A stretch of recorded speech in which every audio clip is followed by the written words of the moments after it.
Hey everybody! Welcome back to Streaming Rainbow. I'm David Robles. I don't know why I was talking in that voice, but it happened. And now it's done. Like I said, Streaming Rainbow, we're a group of DMs that were just like, hey, I want to do internet stuff. And then we were all like, oh man, me too. We want to do internet stuff. And then one of us, or all of us, was like, I don't want to do it like all the time because DMing is hard enough. So like, why don't we do it together? And so then we were like, that's cool. Let's call it something cool. And then one of us was like, Streaming Rainbow or I'm out. And then we were forced to be that name. And that's the origin story of Streaming Rainbow. Two of the group in that fateful meeting wasn't really a meeting, happened over text. Was Laura Gallagher playing Mavic and Seraphina Smith playing Frontal. Not in that meeting and not in that group chain is Courtney and Bastion. They are playing Lady Patience, the maybe sheltered up until this point, Damn Fear, and Oddwood, everybody's favorite. Just a stud, dude. He did the right thing by his partner, and it was cool. Which leads us into last week. Our solid group of adventurers was accosted on the road and gracefully gave back to the community from which they were benefiting. Some would work that way. Maybe a man named Curlin, who's a half or is a werewolf of some sort. After that delightful interaction, the group made their way to the Vistani encampment at the Tesser Falls as they emerged from the mists, exiting the woods. They saw a few tents, a bunch of horses, a fire, and some Vistani singing and drinking, and some others that are standing guard. After a couple of, let's call it racially insensitive remarks and a cold shoulder to start, eventually Crunchel ingratiated himself into the group via the two things he knows best, drinking and gambling. Meanwhile, Bastion was aforementionedly proposing to the love of his life. Interesting question to think about philosophically, though, about consent, though. Should Bastion have gotten Ink's consent to engage further with Slippy and commit a physical body that Bastion isn't in ownership of? That Oddwood, sorry, he's not in ownership of. Bastion who? Thank you. Sorry, I had a quick aneurysm and the world realities collapsed. It was wild. Not even funny. But anyways, who is Bastion? That's the question. Oddwood It's a deep question. proposed to. I'll do you one better. Why is Bastion? Oddwood proposed and committed himself to Slippy, which honestly, everybody who meets Slippy wants to do the same, even without promise of reprisal or any gift in return. Many of us would drop to the knee and serve Slippy. As it should Mavic had some bad dreams and is maybe becoming more in tune with themselves. And Patience was once again alone in the tent by herself for longer than maybe she would like.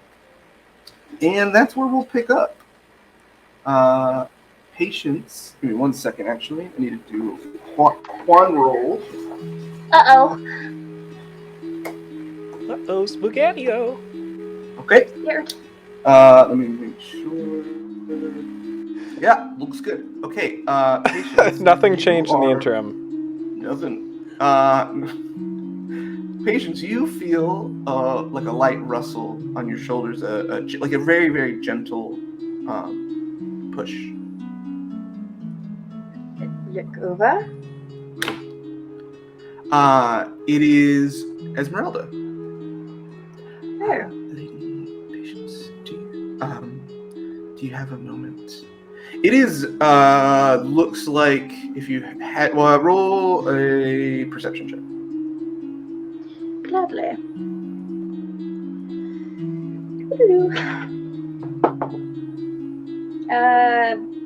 13. Best you could tell, it's always difficult to tell if you're outside. It's very early morning. Patience is fine, my dear.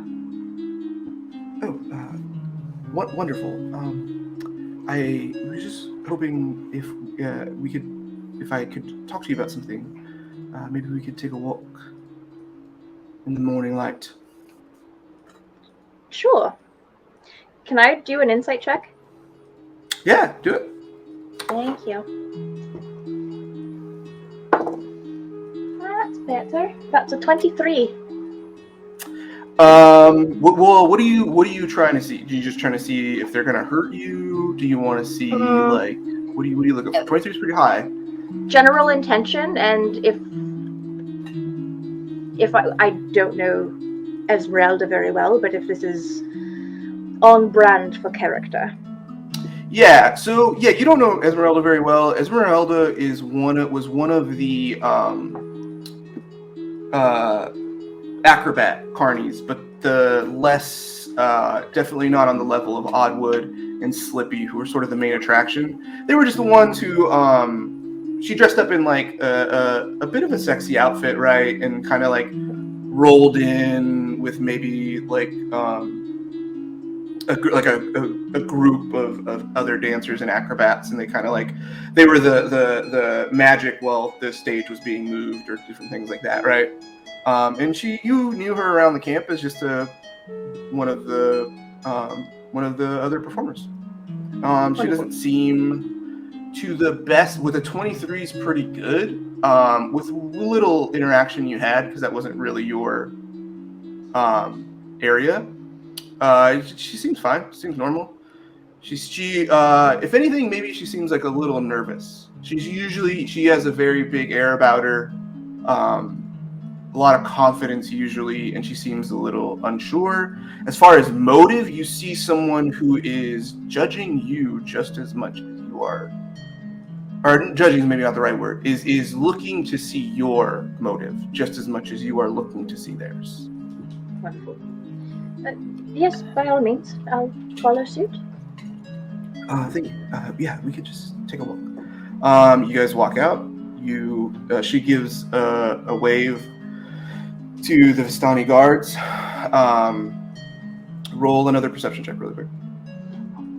I'd also like to, how if you're following someone's path, but you're also guiding the path, I want to make sure that we're not getting too far away from anybody. Yeah. That is a lovely natural one for me.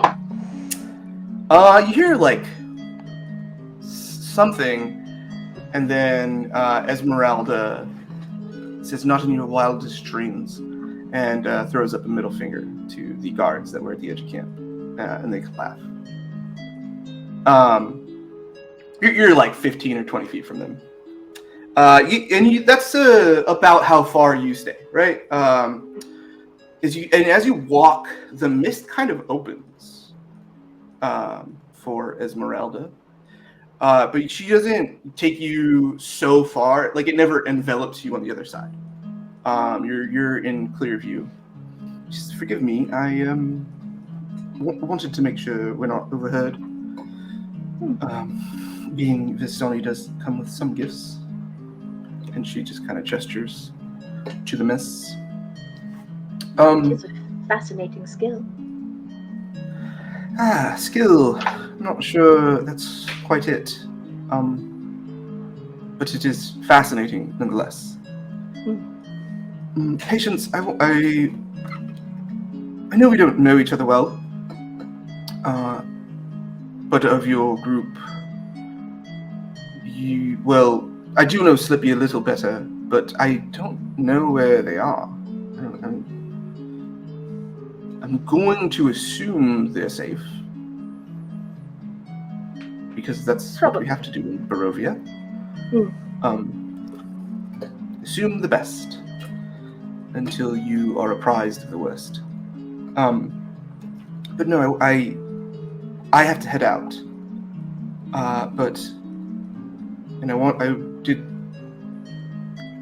We know each other well enough, and you have a good reputation. I want to warn you for a moment about Madame Eva. Okay. She is impossibly old and far more powerful than I think. Certainly more powerful than many who come through this camp suspect. And I think more powerful than even those lazy fuckers back there could know. Okay. And I don't know if it's madness or cruelty, but there is an element. It is very difficult to see Madame Eva and digest what she gives you. Everything is a riddle.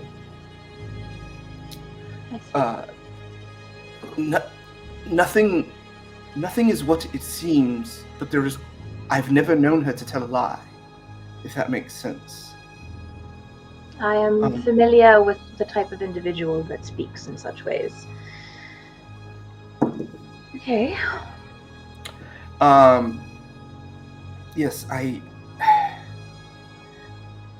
you might be familiar with the tactics, but Madame Eva has a style all her own. And I just want to give you that, because there are many people who leave here thinking that she's either lying to them or trying to lead them into a trap, or some just go mad from what they hear. It eventually drives them, well, either that or the land itself, as it does to so many, drives them insane, and they, as you know, nobody has accomplished. Strahd still rules, and many have come through this camp and heard the words and had their fortunes told. So I guess I'm not really helping too much, except to say that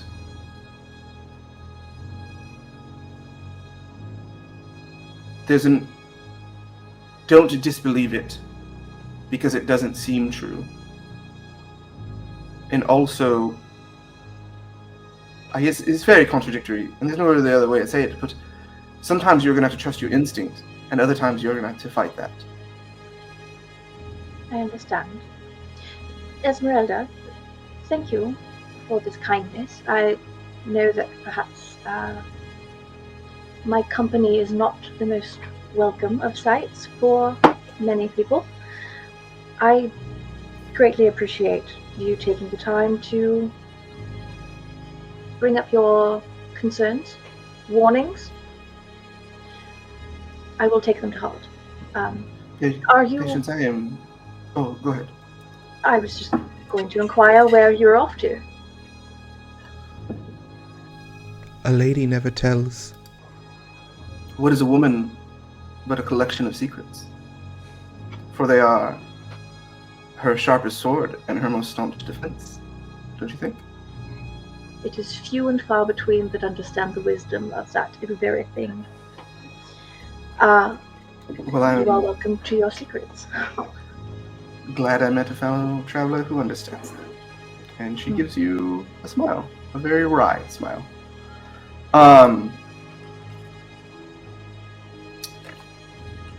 Patience, I'm going to be honest with you. I don't give a shit that you're a Damphia. I don't. You could be an actual vampire yourself. If you are the one who's meant to take down Strahd, then I would support. I desperately fate seems to have much less power in Barovia than it does in other lands, as far as I've heard. I've only But ever known Barovia. Wherever the fates direct you, I hope that you have the will to carry out what it is you say to seem you want. And if you want it, then I believe the fates here will guide you there. And so if you go in there with the thought to remove this curse from this land that has taken so many of my people over the centuries, those who have been here before it was called Barovia, those who were cold and killed in order for that name of this land to be forgotten to time. That is what I fight for. And if you fight for that same liberation, then, and you go in that tent, you will find directions to those answers and to that end. So through all the bullshit, find the way. Thank you. I will endeavor to do my best. Well, I hope our paths do cross again. It is quite early. And if we are aiming towards the same goal, I'm sure they will. And she gives you another wry smile and a wink. And she heads off into the mist. And you're reminded of another young woman who similarly knew the power of secrets. And as you walk back to the tent, you are taken back to a moment with Evelyn. Patience. There is not a single person, a single damn fear, humanoid, whatever, who has less to worry about of reprisals from anyone, but particularly the bourgeoisie, than you. Your mother is the Baroness of what is now seemingly the favorite region of Strahd's. She is known to have a silver tongue and be an excellent diplomat, and a fierce warrior. What do you have to worry about if you came forward? I might not suffer the consequences of the masses, but that same silver tongue could flay you alive. Well, I don't think she would flay...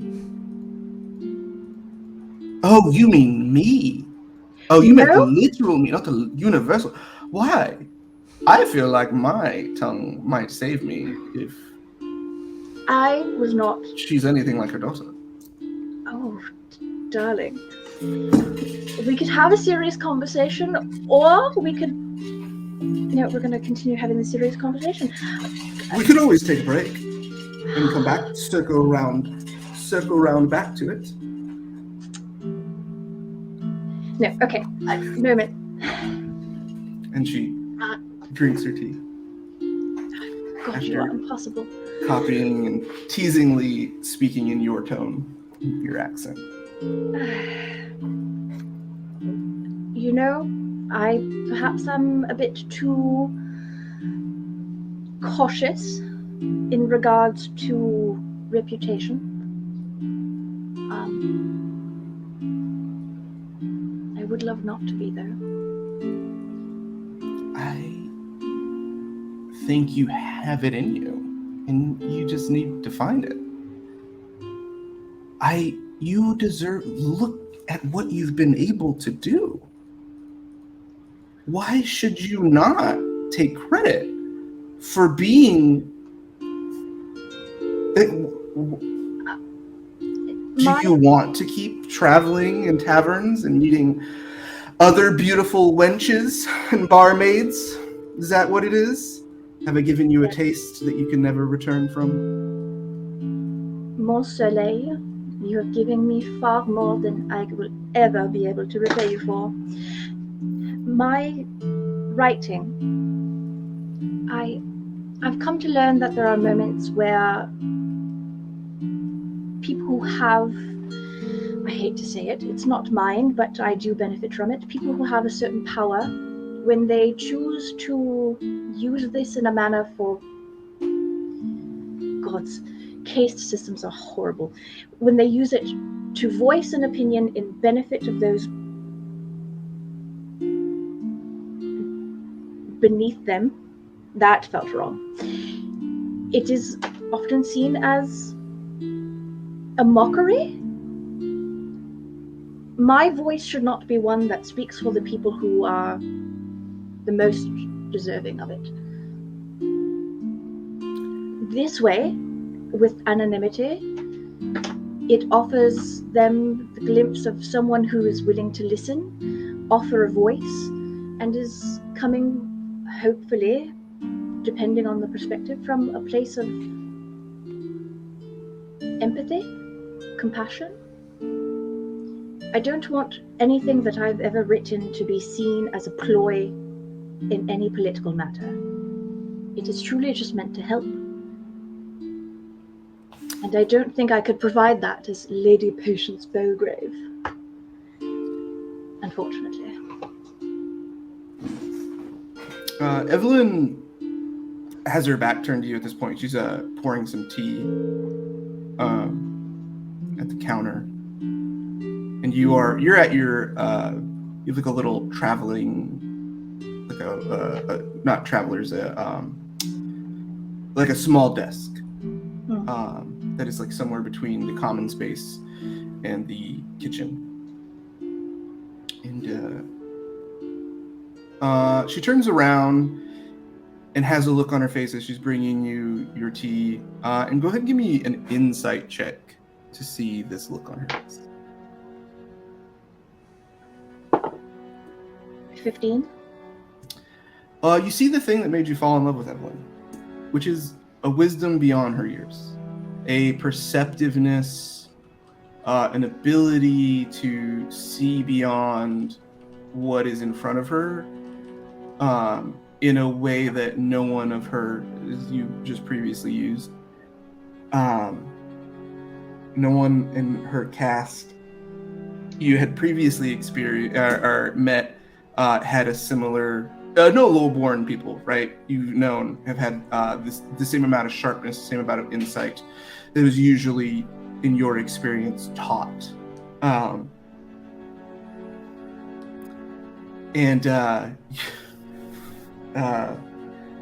She walks over the tea to you and she says, "My dear, sweet Patience, your very birth and existence is a political statement, and living in any system and participating in it is, for you to live to, is to be involved with politics. And I understand what you're saying, but I think eventually there will come a day where it's not enough to worry about whose right is what, or what's the proper thing, but it's time to worry about what's right. And I know that you'll make that the correct decision when that time comes." And she places the tea down in front of you and gives you a big kiss on the forehead and that like sort of squeeze around the hair and says, "I'll leave you to your writings." And she kind of roll another perception check.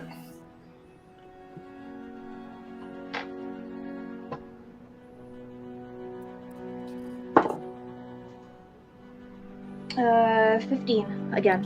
She's doing that thing where somebody speaks like so fast because it sounds like they're gonna maybe like throw up or sneeze or something.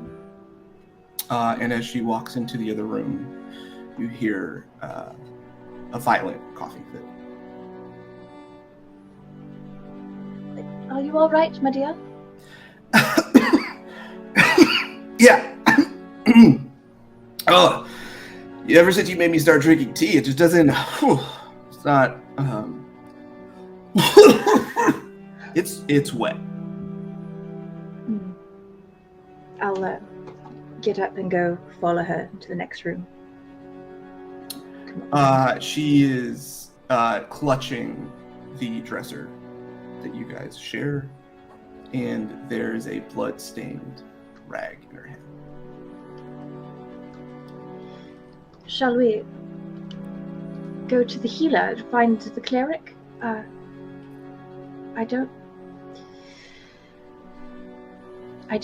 cannot see you ill like this without...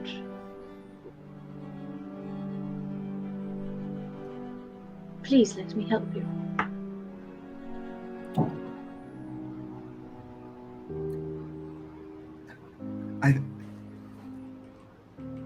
Patience, you helped me more than you could ever know. But you know my answer on that. But if you do want to help me immediately, you could help me take this dress off. Well, all right.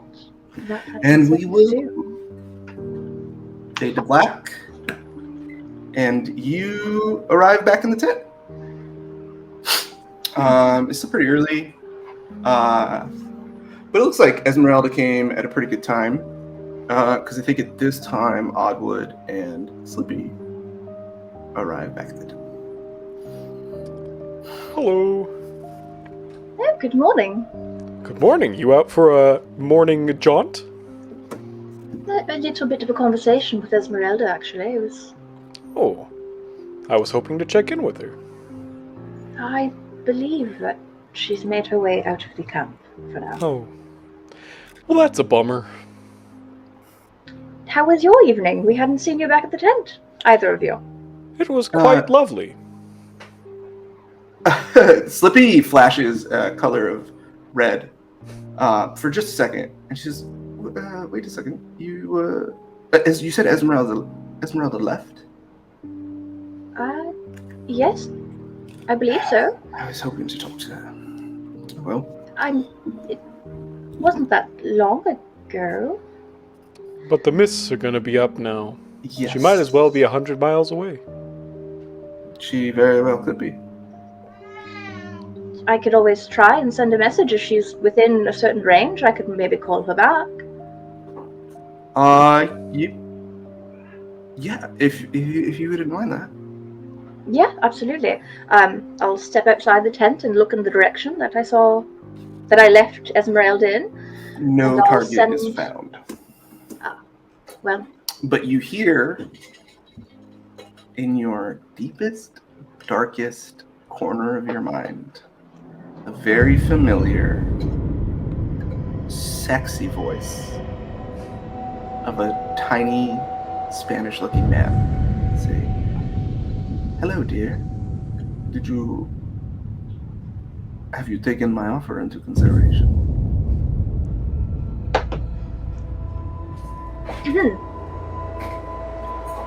I'm going to return to the tent and say nothing. Yeah, you would have to obviously cast a spell again. Leave him on red. Yeah, I'm sure that's a good idea. Yeah. Just Well, don't know so, that I've been on the receiving end of that. when you come in with that weird look on your face, Lippy kind of says, "Oh, no luck." No, not in that regard. Well, is everything all right? For now, yes. Roll a deception check. It's not suspicious at all. Right. Hey, if there's anyone that's a little suspicious, Sorry, Strahd. I'm going through a tunnel. What's math? 21. Ooh, that's good. It is not a 25. Nice. Slippy glides up to you a little closer. Not like in your shit close, but just like a intimate range, we'll call it. It says, Patience, I know that we may not always have gotten along ideally. Like starving wolves in a tundra, yes. Sure. Eloquently put, as ever. All of that does not matter now. And I need you to know that I'm not a fool. And that if whatever it is that is going on, if we should hear it, I am going to give you the benefit of the doubt that you have the respect for us to share it. Of the many thoughts I've ever had of you, foolishness has never been one of them. I was merely a touch alarmed to be on the receiving end of an inquiry towards my future employment in my head, very early in the morning. Strahd contacted you? But yes.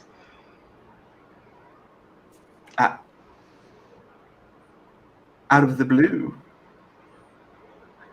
Perhaps on leaving the camp, I was maybe supposed to leave word with Lady Celeste, and I elected not to. There's perhaps a question? Roll an Arcana check.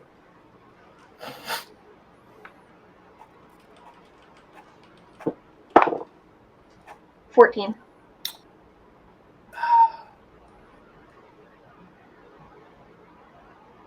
Yeah.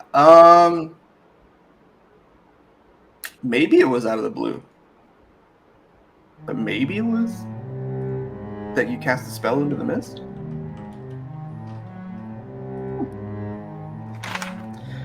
Well, it's very alarming that Strahd's reach can get to us here. The Visanti was supposed to provide a level of protection, but perhaps, and there's no just stating facts, perhaps a blood link has brought closer scrutiny or made a connection. Thought not previously possible.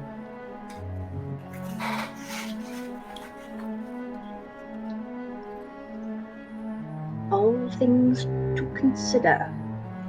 Maverick, you wake up about now. Oh, well, good morning. Everyone's, well, except Gruntle. Everyone's awake. He will not be awake for a while. Let me just warn you now, okay? He had lots to drink. The stale odor. He, at the very least, needs to get up whenever Madame Eva says she's ready to see us. That window is small. Oh, yes, of as far course. as I understand it. We will let him sleep until that. Yes. Perhaps we should see if our payment from last night covers breakfast. Maybe a little bit of the hair of the gnome for our little friend. Hair of the gnome, I like that. I don't think it's a scientifically sound philosophy. Bit of poison to nullify other poisons? That's not how poison typically works. I don't actually process alcohol. It doesn't At do all? well. Neither no, do it I. doesn't. It just kind of dissolves me mostly. It just breaks down inside. I think actually it just gets ink drunk when I drink. Fuck yeah, dude! Fascinating. Gruntle's hair is alcoholic. No. He drinks enough that maybe. Do you, Slippy looks at Patience. Do you want to take this one? As you guys head out and go to breakfast. I start to try to explain what an idiom is. It's the last thing you pick up in a second language. Okay. Kruntle. Yeah. You are dreaming sweet dreams of large piles of gold, of you're in a castle, one you don't recognize, and there's, like I said, treasures everywhere. There's priceless heirlooms, gems, gem-studded weapons that line the decor on the walls, insane tapestries, and this castle is like a maze almost. It's like a puzzle as you go deeper into its depths and you go lower into levels and you pull trick torches on the wall and you find air whispering underneath the bookshelf. There's another layer and another layer and another layer, right? You turn a gargoyle's nose, etc. And as you get deeper and deeper, and the prizes become more fantastical, right? These are things that truly you've only heard myths of, right? Rings with 3 gemstones on them. These are very gloves that seem to shimmer and disappear if you look at them in the wrong angle. All kinds of crazy stuff. And you come to a room that is lined with caskets. There are 5 on each side, and then 3 larger that are set on rising pedestals, almost like an Olympic, right? Like a first, second, third type thing, except the other 2 are on the side themselves. The room is not well lit, and it looks like, though you do see some shimmering on the coffin that lines the far wall.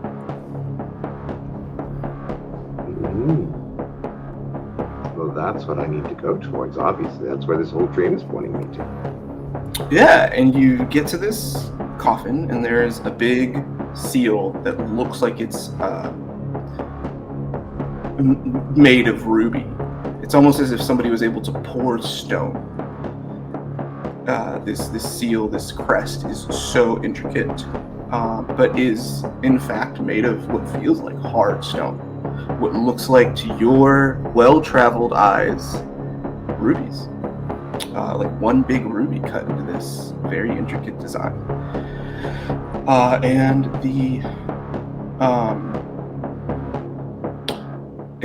do you touch it at all? I think that Kruntle pulls out a jeweler's loupe from his pocket and closely examines the gigantic ruby as though he were in a cartoon. And It looks, from what you can see under that jeweler's loupe, it looks like the real deal. Yeah, takes out a knife and starts to pry. As you start to pry, you realize that the cover is loose, and then you hear a little bit of like the whispering of air come from the coffin.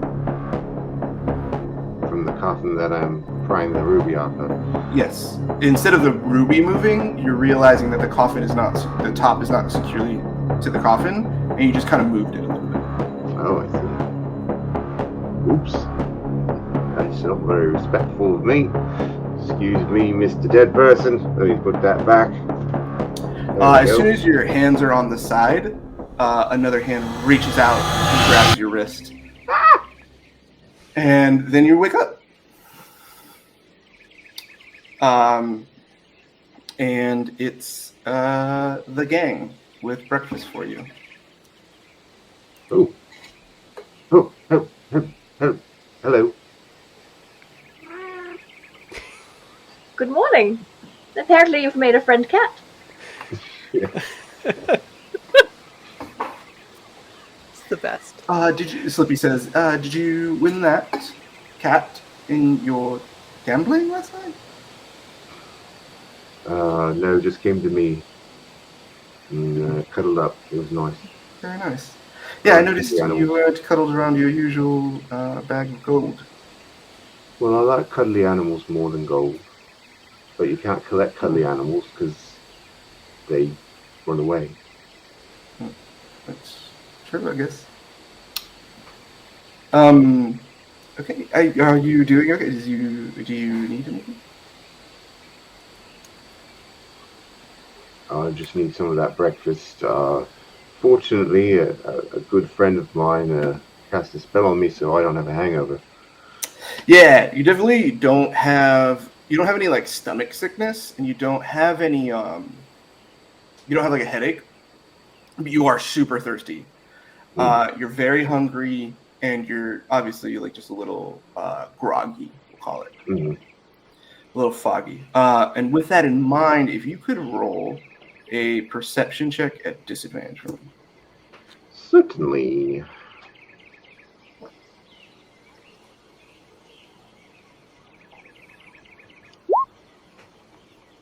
That'll be an 11. Everything's fine, dude. Yeah, you guys good breakfast. It's chill. Don't worry about it. Super cool. MBD, bro. Yeah, once you guys are done eating, see who comes and talks to you. Adrej comes up. Don't like that one. Can we pick a different one? Hey, Hobgoblin, you survived the night. We were looking for you. We wanted to see if you're okay. Well, I get it. With Mavic, was it? Yes. Adrej, see? We all say names. All right, okay. I can get the hint. Anyways. Madame Eva says she's ready to see you. So, All of us, or just Mavic? all of them. I just missed my friend Mavic last night. I want to get to know her more. Roll an insight check, Mavic. Guidance. This is an important role. This is very important. How thirsty is Adrej? So thirsty. Okay. Insight. Oh no. I hope he's very bad at this. It is a 11.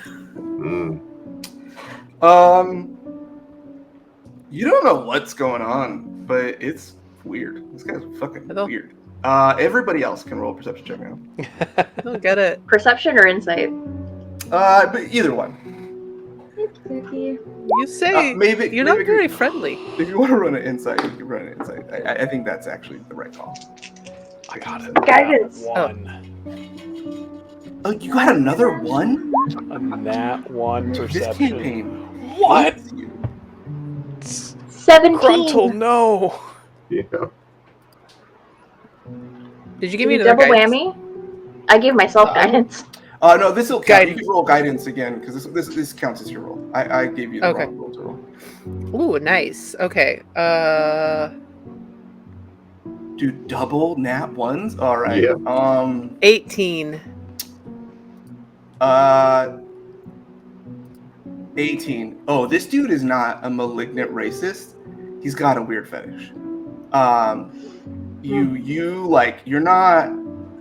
You recognize it in the same way that you like recognize it's the same base behavior that dumbass hobgoblins did when when it was that time of the year. They didn't like tell you maybe you're beautiful, you're pretty, you're smart, funny. They just started like trying to fight you and stuff and hope it evolved. And you're getting that same base primal feeling. Cruntle and Oddwood, you guys think this might be Strahd. Is it You think Strahd? you guys sure look at each other. You have like a crazy thought. And you're like, no, that's crazy. And then you look at each other and you're like, and you know in that moment, as like the planets align just right, that you both had the same thought. That what if this is Strahd?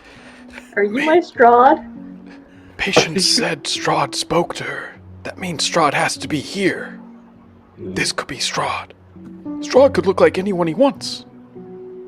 Doesn't sound like anyone he wants. Even Borat. Even legendary carnival performer Borat. That's right. Well, Adrej, lead the way, shall we? And I'm going to put Mavic slightly behind me. as Please. I walk. Thank you, friend. That creates like an awkward thing because he kind of like put his arm to like reach for Mavic. Yeah, and then I'm just going to loop mine through his and let's go. Okay, lady patience. Yeah, and you guys are lit up, and he's like, she will call you when she's kind of ready. I don't like, Sorry, you came to our tent to tell us that Madame Eva was ready to see us when she's not ready to see us. Look, Did you perhaps have a different motivation for coming to the no, tent? she told me, she said, like every time, tell the heroes I'm ready to see you. And then we bring you here, and then she says, enter! And it's like spooky and whatever, and then I don't know what happens after that. You don't know much, do you? I just know I'm here to protect Madame Eva. You count how many Visanti? Visanti were 10 regular men. Visanti were 10 Barovians. And there's 12 of us here to protect one old lady. And how much would that equate to? Explain Byzantine like, math. If one Visanti man is 10, but then you and then you take that and you cut it in half because a woman, but then you add 2 because it's a wizard. Adrej, I'm done listening to you talk right now. But then you gotta like take how many Barovian men is Strahd worth? 4.5. I think Madame Eva like 4.5. He just counted. He counted their female friends. It's 4.5. It's 4.5 men, but it's like 12 women. Are you lonely? Like you. I'm very roll. You see an immediate welling of the eyes when you ask if he's lonely. Oh. I'm here with my friends, fulfilling the duty of my people. Why would I be lonely? Such a good job. I need to go check on the perimeter. I'll see you later. Toodaloo. Okay. Good God. And you guys wait there. And sure enough, I didn't like him. After about 5 I think he knows more than he's letting on. I think he knows far less than he thinks he does. After about 5 to 10 minutes, just like, when your doctor says you have to come 15 minutes early for your appointment, and then you don't get seen until 20 minutes after your appointment, it's a very similar vibe. So patients picked up on that very quickly. I'm always on time. In fact, I'm early. I go to my patients, actually. So, fuck those doctors, huh? So it being my name, I really do have very little of it. The irony is not lost on me.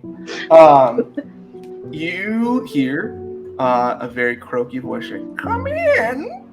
Oh boy. All of those who seek answers." Was that the door? In retrospect, Adrej actually did a really good impression. Listen, he is bad at talking, but that was him. Yes, you're right. You're right. Slippy turns like a dark color and says, "Fuck Adrej," and goes into the tent. God, I agree. The first one in.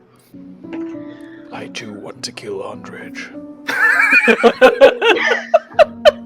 Was that Ink or Oddwood? A little bit of both. Inkwood. A little bit of both. Inkwood. Into the tent we go. So you guys all go in? Yeah.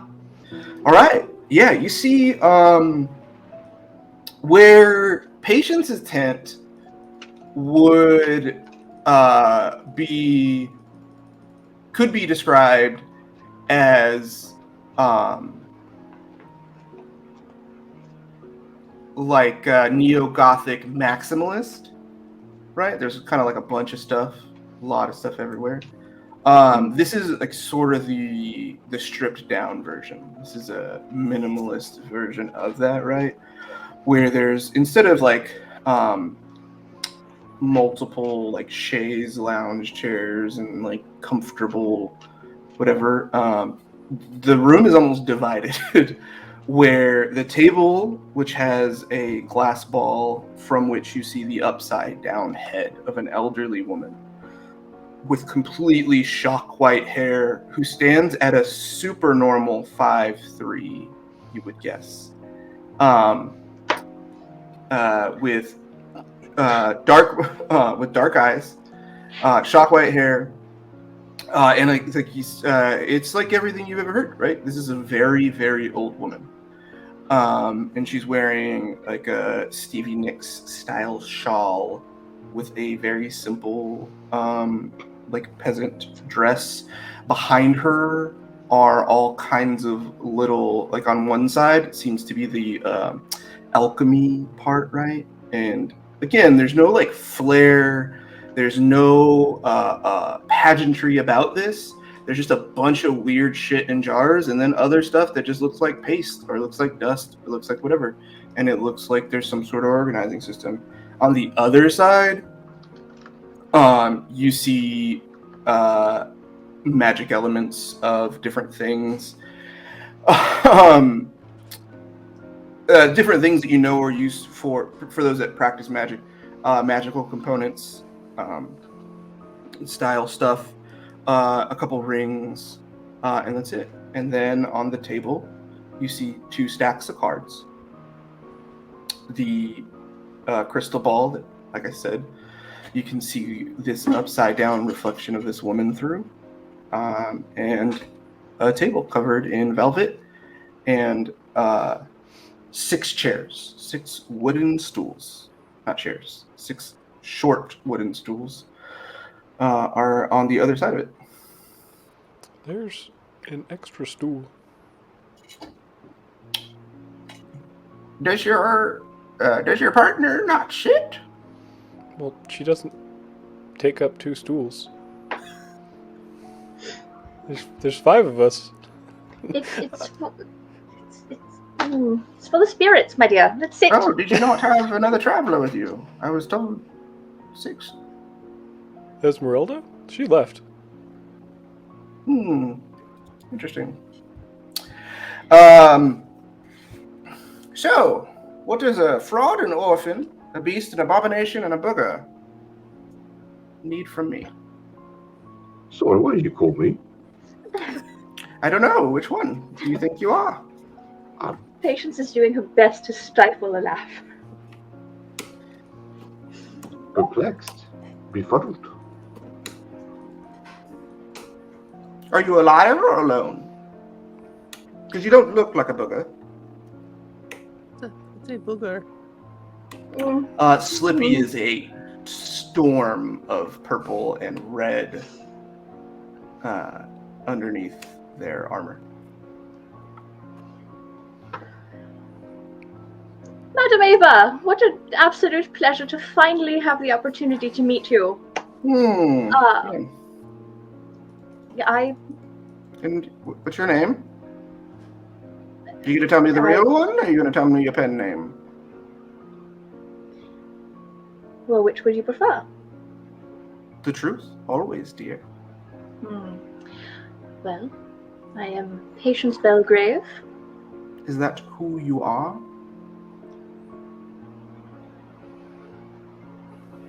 Less and less so, I believe. So we search together for the truth. And you, good sirs. And he looks at Oddwood. Or she looks at Oddwood. Hello, I'm Oddwood. Nice to meet you. I've heard so much about you. All good things. What's your friend's name? Oh, his name is Ink. I can see. Ink. Is that who they are? Or is that just their name? Well, I suppose it's just their name. Can't really encapsulate a whole person in a single word. In your head, you hear it. Fuck, this bitch is creepy. You're one Don't, to if talk, she asks for my Ink. name, tell her to fuck off.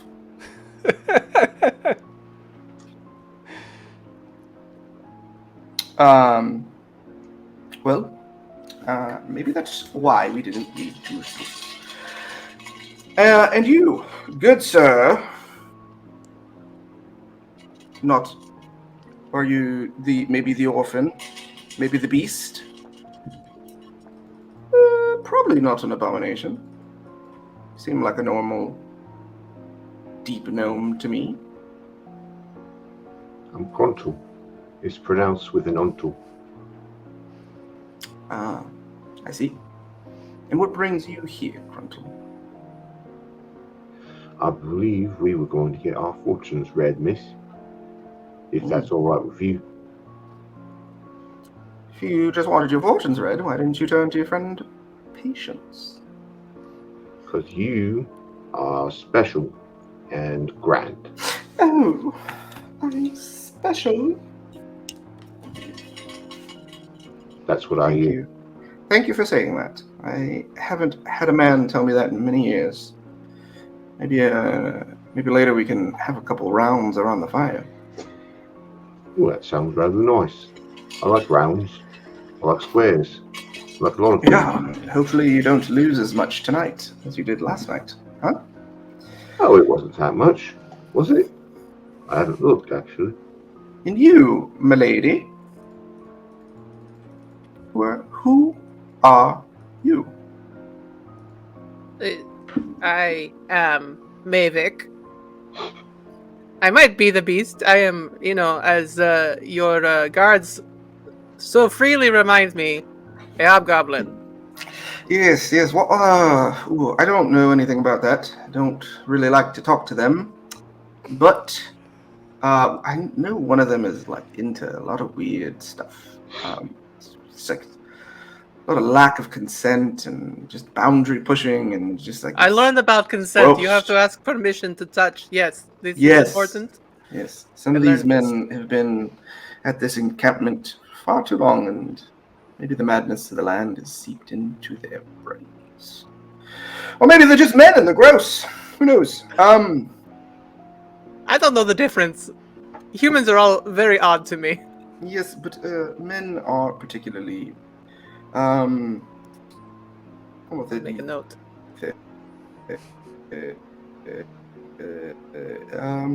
Revolting. Oh. Well, I do my best. Kruntle, you are not revolting. You are very nice. Don't worry. She said I was very nice. Crottle might be the exception, but exceptions tend to prove the rule, not disprove it. What brings you all here? I think we come for information, yes? Looking at the rest of my party, of learn more. Well, see how we can help. You've learned my name. That's something. You've got information. What's the next on the list? How to kill the Strahd. Oh, the Strahd. The devil's Strahd. We've The come to magic learn he's man done with the blood fetish. a good deal of bad things. So it is reported. That guy's a prick. Didn't like him at all. All right. Well, I'll make sure and tell him that. If I ever see him. You can do that. You can tell him it was me. I said it. It's Cruntle with an untle. That's right. You learned my name. I appreciate that. I appreciate now people we've who put in the effort. exchanged information. And why is it that one of you, in particular, who probably could benefit very much from Strahd, wants to kill the Devil Strahd, the Dark Lord?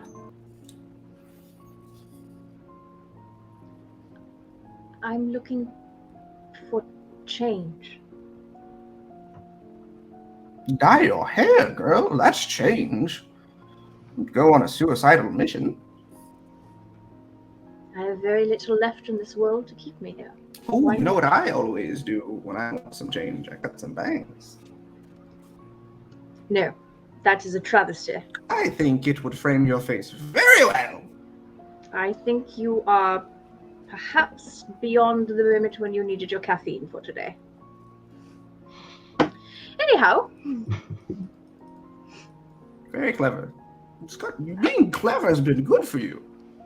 It's gotten you this far. Look where you are. It's gotten you all this far in life, hasn't it? Here, in some strange woman's tent. All alone. She's not alone. would be she's got worse. us. Exactly. Cruntle, I think you know better than anyone. You can be in a crowd and be as lonely as the most lonely person in the world. Well, yeah, but that's because the people around you aren't connected to you, and we like Miss Patience. The thing about connections, Cruntle, is they often take two ends. Well, I have it under good authority that Patience likes me back. Yeah, I believe that. I'm glad you believe that. And what about Mavic? Oddwood, do you like Mavic? I do. I think she's quite swell. She does swell, doesn't she? As do most under the right conditions, huh? So what change are we seeking? Why do you think killing Strahd brings change?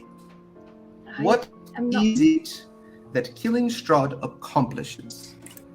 What do you want? I mean, to And be honest, you'll hear now for the first time like a bit of danger in her tone. Or not danger, but like a little more seriousness. to be honest, this is all kind of big. It's a little too big for me, but I can't live a happy life with my loved one as long as his threat hangs over our head.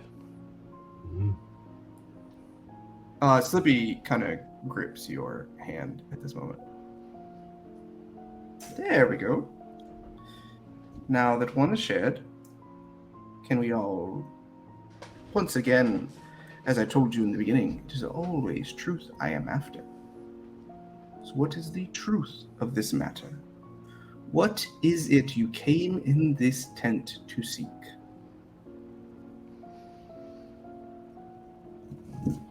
Our next step.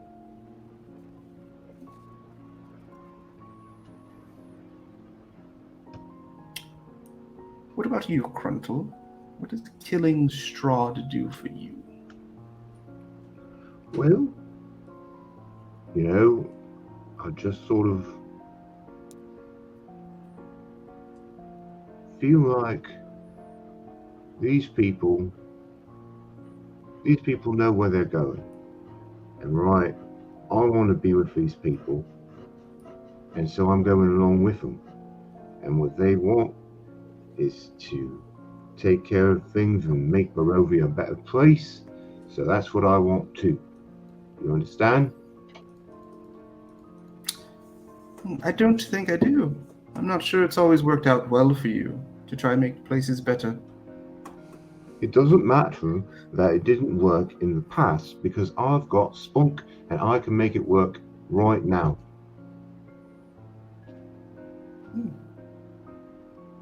Brave man. What about you, Mavic? What is it you seek? What does killing Strahd do for you?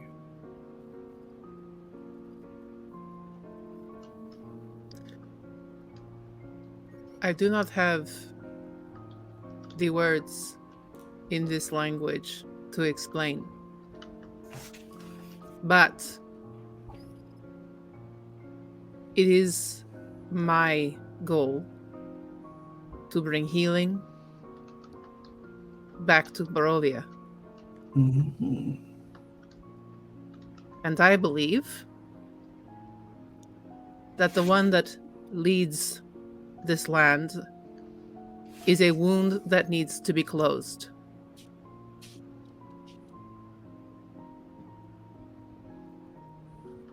A very apt metaphor. Wound that needs to be closed. You cannot heal. You cannot heal with a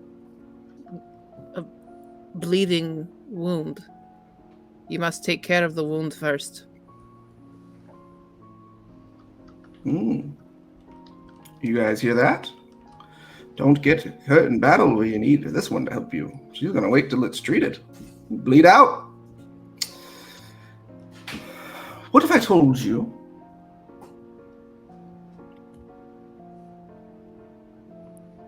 that Strahd is as much a victim of this curse as the land of Barovia itself?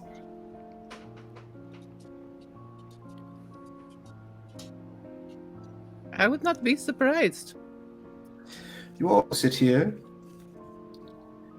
and bear the responsibility of the sins of those that came before you.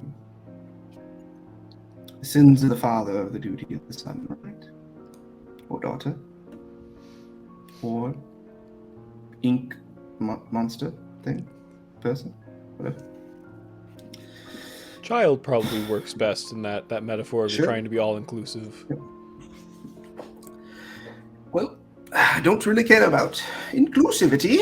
I'm here all alone, all the time. Well, if you were more inclusive, then maybe you wouldn't be. See, you are concerned with inclusivity, and I am concerned with selectivity, because killing Strahd is no different than killing that pack of wild dogs that traverses through the forest and extorts travelers. It's no different than burning the forest of Blight down, destroying all those awful trees, or killing the monster that mad woman made. All just symptoms of the evil that a man who came before Strahd inflicted upon him and this land.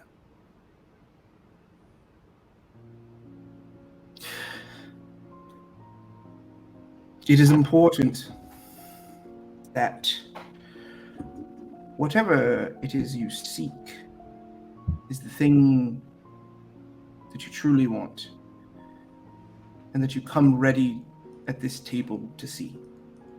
If you want Barovia healed, if you want true change,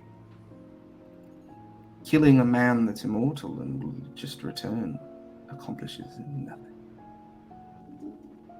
It is the root of that evil you need to find.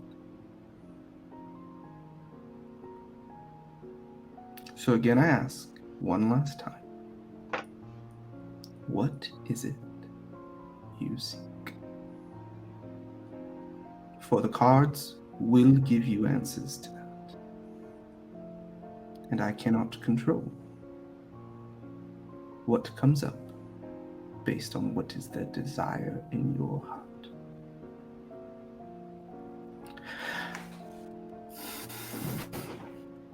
Don't answer loud. It was obviously rhetorical, but some of you seem maybe not able to pick up on that. Okay. Are we ready? Yeah. Let's do it. Right.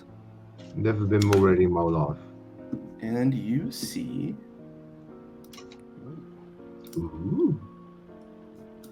Okay, and she shuffles and she, you see, she separates the cards first, actually, into two separate piles. And Patience is,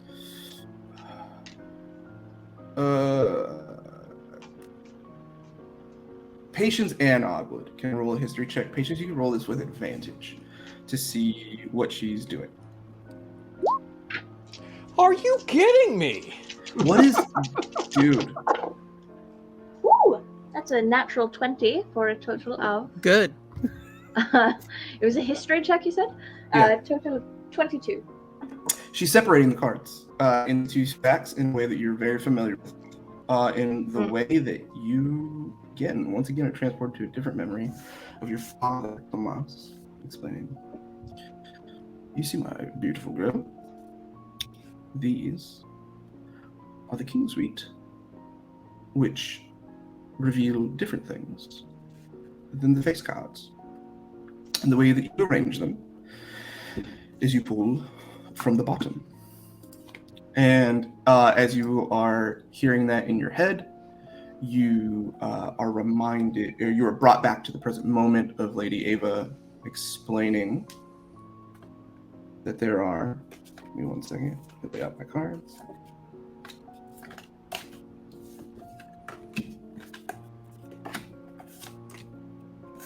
Four, five, yes. Okay.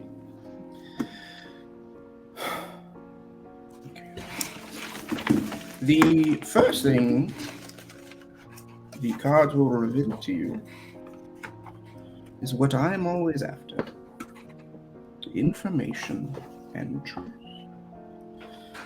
There are 5 cards. I see 5 individuals in front of me. Tell me now, who will pull the first card? I'll do it. Interesting. Okay. And she pulls a card that says, it looks just like this. Avenger. Ooh, the Avenger. The treasure lies within the House of the Dragon, in hands once clean and now corrupted.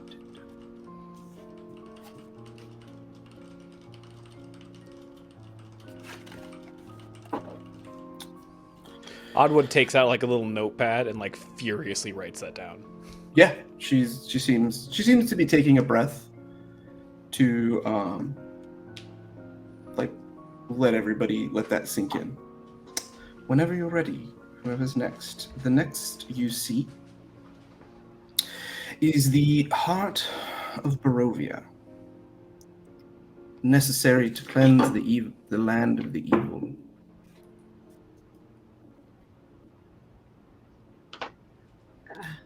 Very well.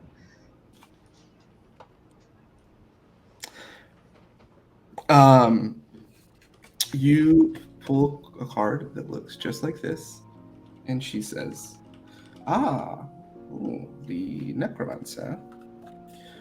Look west. Find a pool, not dissimilar to this one, blessed by the light of the white sun.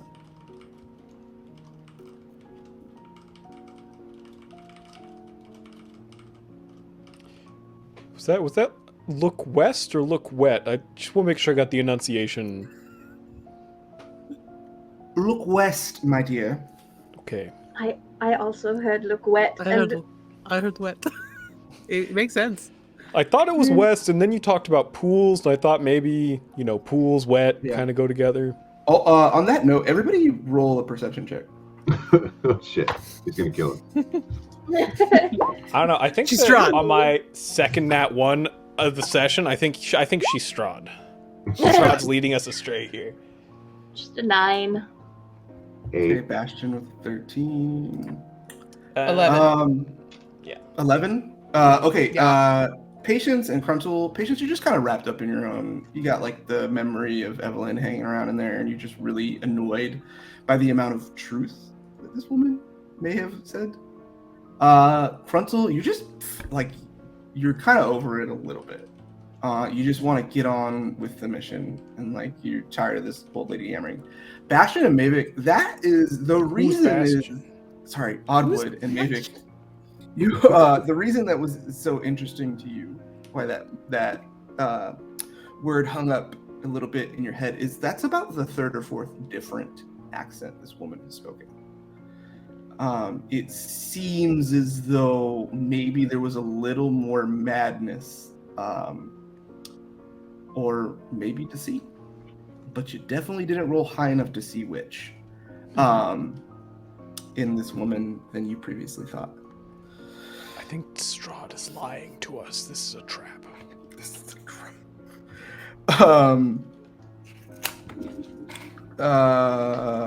Okay. The last one, she says, whenever you're ready, she points to card 3 and says, "This is a card for power and strength and tells of a weapon of vengeance. A sword of That sounds Sandor." good. I like that. I'll build that card. Perfect. You pull a card that looks just like this. She says, the wizard. Excuse me. Look for a wizard who wields light recklessly. Let the wizard's name and his daughter guide you to that which you seek.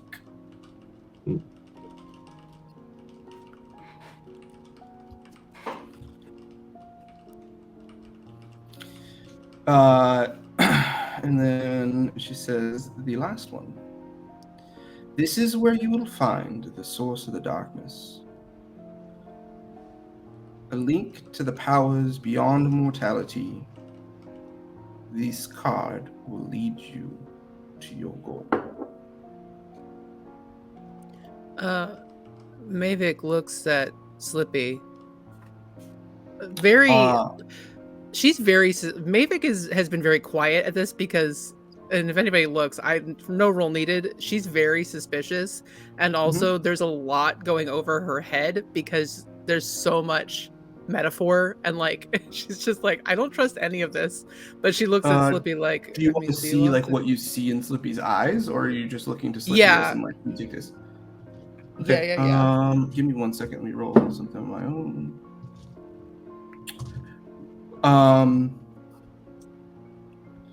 What'd you roll? Insight. Are we doing? Yeah, insight. Sorry. Okay. Oh, it's a nat 20. So that is a 25. It's in an inverse reflection of what happened earlier between Cruntle and Oddwood. You guys both have a moment of enlightenment where you see this woman and this interaction in this tent much like Barovia itself. That there's a lot of bullshit in the way. That there's something like her words are acting as something of a mist, potentially obscuring what is the deep truth. But you see that Slippy recognizes that there is reason to be cautious, but that it seems like you can't detect dishonesty. But it's kind of like it's always good to be cautious in Barovia. You know what I mean? So there's not a real. You guys both essentially, you see what you see deeper into Slippy is that she's like, I'm not 100% sure, and I don't think I'll ever be 100% sure that anything is okay in this place anymore. But I think we're moving in the right direction. That's what you see in her eyes. That's what she says to you in that second. In that moment, you transcend your tribal, humble beginnings, and you evolve to that kind of speech. I think having that moment, Mavic just kind of shrugs and goes, "Okay, here we go." Ooh, the artifact. This power of darkness lurks where the morning light once shone. A sacred place. Okay. And I believe our last card is for you, my dear green friend. And this card is one who will help you destroy the darkness. This will lead you to someone to battle against the darkness and to overcome it. And Slippy, still gripping Oddwood's hand, reaches through with her third appendage that comes out of like a break in their armor, and it just kind of reaches out. There's all these holes in Slippy's armor that they reach that third appendage through that are at good angles, and it just reaches onto the table, flips it over, and you see this card, Dark Lord. Well, don't think I need to explain that one. And that's where we'll take a break. Strahd. That you see that Dark Lord. There he goes. And everybody's just kind of in a silence. She doesn't really say anything. She just looks happily on at you. So there's no further explanation for a Dark Lord? I thought there was symbolism. Yeah. The symbol for the Dark Lord is the Dark Lord. That card symbolizes... I don't... One, that's never really come up. But, The card hasn't come up, or the question about the card hasn't come up? That card's never come up in that position. I tell you, there's been so many people that have come through here, so many groups, individuals, all seeking. And I'll tell you, the Avenger one that comes up a lot. A lot of people in here with a grudge. I think there's only so many sources of knowledge about Strahd and the Pact and what is the Pact? Well, yes, the curse that led to Barovia being stripped from the material realm and put in this sort of unattainable place. The curse, the deal that led to the curse that is vampirism. Have you all heard of this? Cruntle, roll a history check. Okay.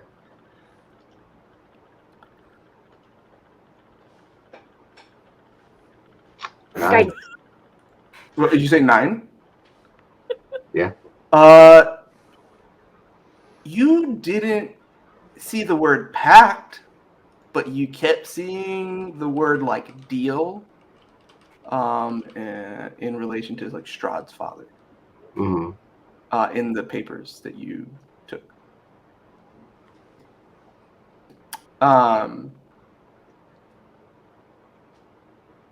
Yes, nobody's told you. That's what okay. Well, symbolism. I guess if you needed me to explain that the Dark Lord symbolized Strahd in this deck, then I guess you wouldn't have got the illusions that I was making earlier.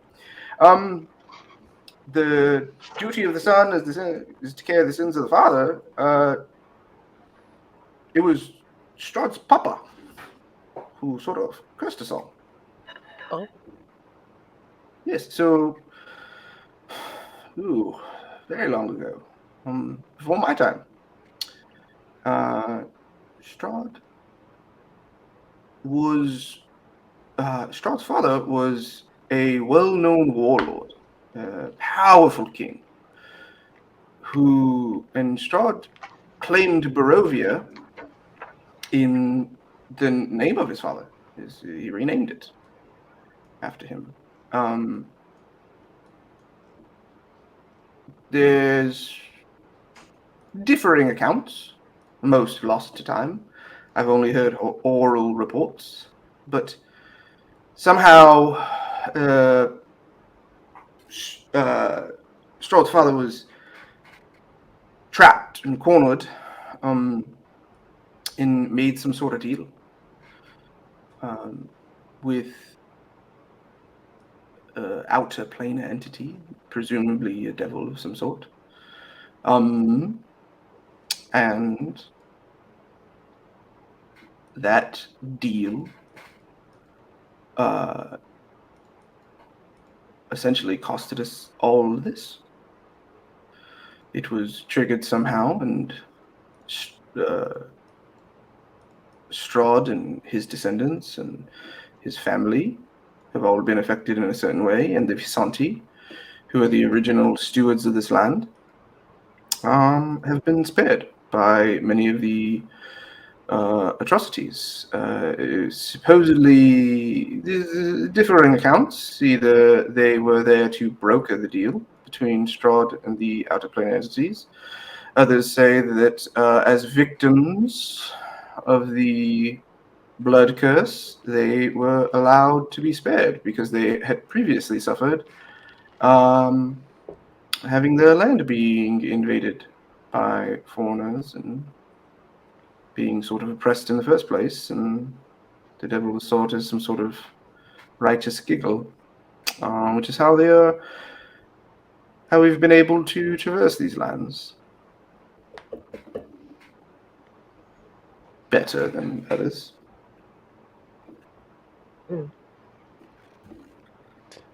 So what you're saying is that for us, the end of our quest lies with Strahd. Yes and no.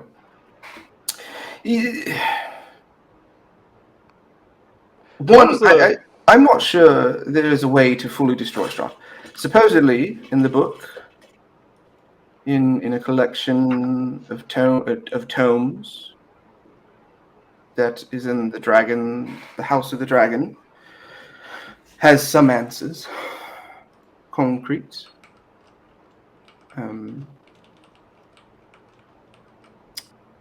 But that is not. I am merely a signpost. I do not have the power to wrest that information from the hands that it lies in. Oddwood looks back over his notes. The Dark Lord card, that was not at the end of the quest slot. That was at the companion slot, right? Doesn't say that our quest ends with Strahd. It says that Strahd helps us. Ooh. Well, that's lucky for us then. Yeah, no one better to kill him than the man himself. From what I understand, one, like I said, I'm not entirely sure Strahd can be destroyed himself. But Strahd was not the first Lord of Barovia. His father was. And somehow, now Strahd is. How that works, I'm not sure. Wasn't there. I do know that killing Strahd, one, doesn't solve anything. He'll be back. Two, if there is a way to truly and utterly destroy him, the one who was responsible for that, as far as I can surmise, based on these oral reports, would then become the Dark Lord of Barovia. You would take over the deed, if you will. Because, see, that agreement was signed. The great power.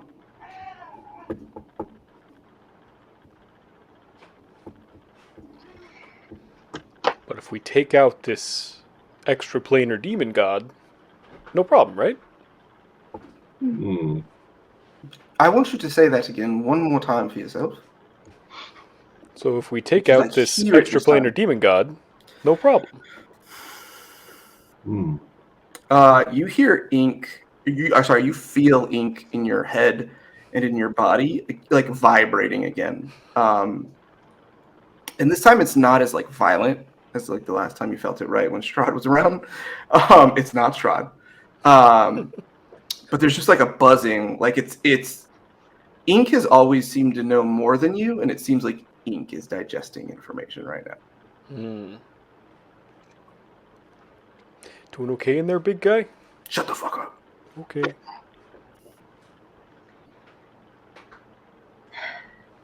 I have a minor question for you, Madame Eva. Sure. I guess we're doing a Q&A. I thought you guys were going to leave. What's up? The last thing I said, I was just curious if you would have perhaps met my father. It is truly only through him that I sought you out to begin with. I never did have the pleasure of meeting Tomorrow. But just as all vampires are connected through one way or another, and all vampires are connected through one way or another, the Visanti are very similar. And it is easy for us to identify each other. And we always find our way to each other. Are you saying Tomar was a Visanti? Do you think it was an accident that you ended up in this camp? Traveling with a carnival? I genuinely don't know. Neither do I. I was curious about your theories on the matter. Is Adrej your father? But yes, Thomas traveled to Barovia, found some sort of connection, and as far as I know, is able to travel the mists. And if it looks like a Visanti and it smells like a Visanti, it's not a pig in a pigsty. It's a Visanti. Thank you. Oh, is that news to you? Quite, actually. I would say it's been a pleasure, but I try not to lie. Excuse me. We both know that's not true, she says as you... I said try, love. Didn't say succeeded. Yeah. Yeah. I don't know. Anybody else have anything for... Yeah, no, Mavic follows Patience out because Mavic's kind of over it too. Just like, this hurts my head. I don't like this. Well, I had a great time. Thank you for spending time with us, Madame Eva. Of course.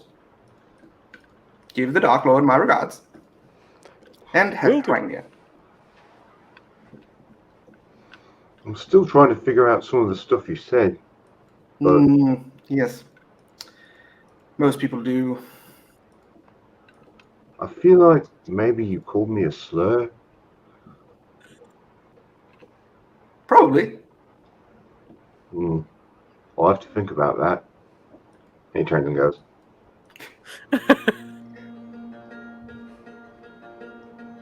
All right. What do you guys do? Slippy is Slippy. If anybody's looking, is just like a storm of different colors. Looks like, again, similar to Ink's sort of high frequency vibration right now. You see a similar like collage of colors moving throughout Slippy as they are processing and trying to parse through to the truth of what was said. Well, we didn't get a whole lot of information here. We've got a few leads, I'd say, as he's looking over his notes. They're in like a little moleskin.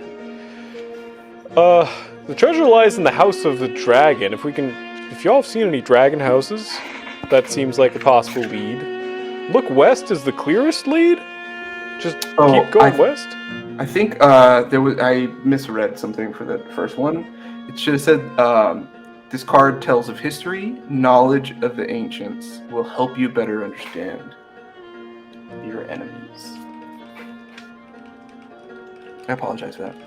Thank you. It is a treasure, though, as you understand it, right? And aside from just going west until we find another pool, looking for a wizard who wields light recklessly. That type of wizard... It's gotta be the type of wizard you hear rumors about. Someone that you know that can find... Those, I think those are the leads that we got.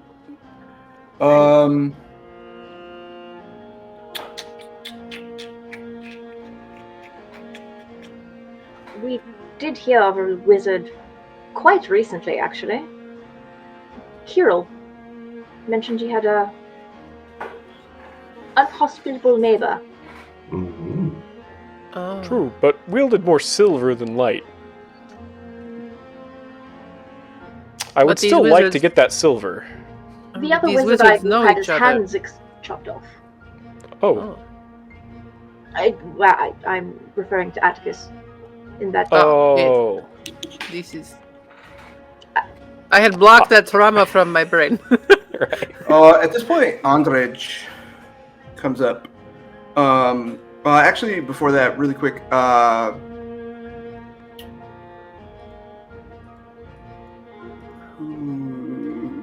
Nope, Adrej just comes up. I'm trying here. Adrej comes up. It was like, how did it go? I think it went pretty well. Good. So you stay, you go, we fight with you? No, what did Madame Eva say? Oh, lots of everything and plenty of nothing. We got a card that she has not seen before. That's promising, I'm sure. No. Well, I don't think I want to know more about that.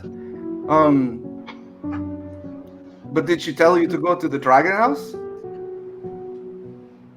Mavic hides behind Oddwood and kind of peeks around and goes, yeah, the Dragon House. Well, those are a lot of people they say they're going after. Well, not a lot. Every once in a while. But I feel like that's like it's pretty close. It's just over in the mountains. It's like an old temple. What about other pools in the west? Well, I mean, like, I'm sure, like, there's in the town of Barovia, they have like a bathhouse or whatever. No. I can't teach. Do you want to go to Wacken and make a bathhouse for you? No. I would if you want me to. Do you know? Adrej, focus. Sorry. What's pools? What a man. We're talking about. I don't know what we're talking about. I'm sorry. So you know where the House of the Dragon is. Well, I know it's that way. And he points to, and you can see on the other side of the lake, is a range of mountains. Yeah, there's like a big, like sometimes we go hunting around here, and you know, I've gone a little bit of exploring back when in my younger days. There's like a road goes, and there's like big fucking dragons on the bridge or on a road up the mountain. Living or a statue? Well, no, statue. For sure, statue. That would be fucking crazy. If it was living. Do you know? Dragons aren't real, though. I wouldn't know. Okay. Road, mountain range, House of Dragon, Dragon House. House of the Dragon. Looking for books. Seems as good a place to start as any. Bastion. You hear in your head. Is Bastion. Sorry, Oddwood. Bastion. Oddwood hears in their head. We don't know enough. Weapons are good. Allies are better, but knowledge takes you the farthest. We need to go get that fucking book. Books, whatever it is. We need to know what the fuck we're dealing with. I agree. Cruntle, if you could roll a perception check once more for me. Perception. Get it. Get it good. Get it. I got it moderately good. 16. You have this idea of that perhaps your the information you secured yesterday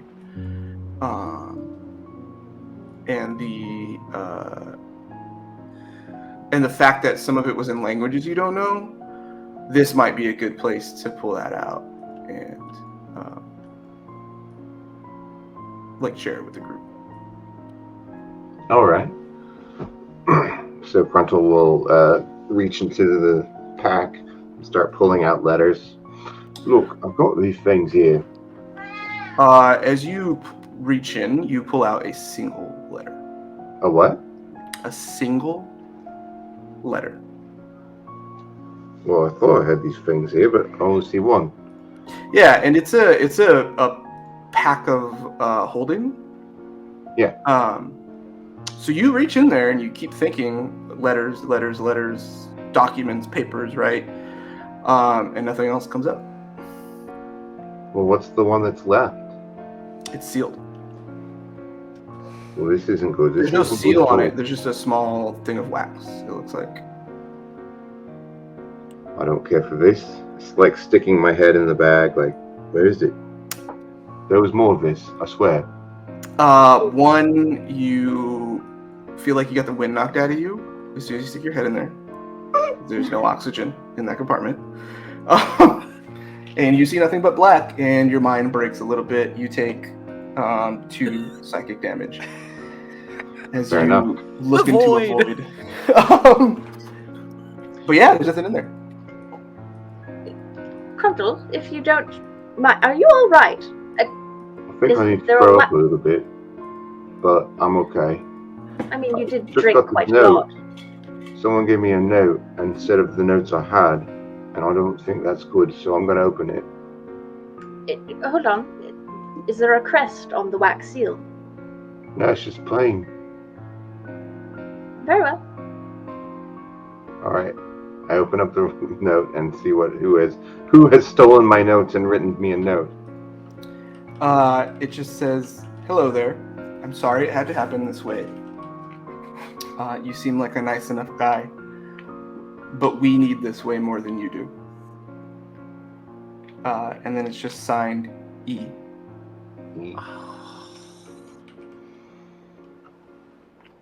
What a bitch! I mean, I read it all except sort of the bits that I couldn't read. There was a kind of a lot you couldn't read. There was a lot you couldn't read. I would say you probably, because of the pure volume of how much was there, and the way to like get through it all, you think if you had to put like a good number on it, you got through like 20% of that. And you got the general like gist, right? That was essentially the point when we were talking about that last session, was either you're gonna get the broad idea, or you can like focus in on like one, whatever it is. All right. Are the maps still in there? All of it is gone. All of the material that you looked back on horseback when you were traveling with Esmerelda is gone. Well, I'm downright offended by this, I am. Why would someone take what I had rightfully stolen? There is a moral quandary there, I believe. Okay. Paths forward. Find Esmerelda, or go directly to the temple across the lake, up a mountain, past a road. I think this is a better idea. I think we go find the knowledge at the Dragon House, yeah? Because this presumably Esmeralda Maybe she'll be there. Presumably, if many, not all, are told to start in that direction, it seems like as likely that they would be there. I have a question for you, patients. You would not know this. You would not know this because you have just found out about your father. Can you traverse the mists? There's only one way to find out. Let's explore. I'm going to walk into the mist. Wait. Wait a second. Guidance. Wait a second. Guidance. Okay, now go. I don't want you to not do this. I can't tether you. Wait, rope? Tie you. Maybe don't go alone. It's dangerous. Take this. I'll go with you, Miss Pike. It's dangerous. Take this, deep gnome.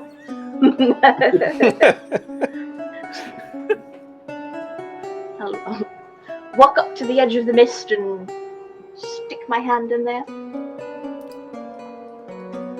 Oh yeah, you it breaks for you. Just as you roll an intelligence check with advantage. Saving throw because my brain is broken. Intelligence check with advantage, you said? Yeah. And I have guidance. You do. That's my intelligence. Well, I'll take that 19 plus 3 for 12. No. What's numbers? 23.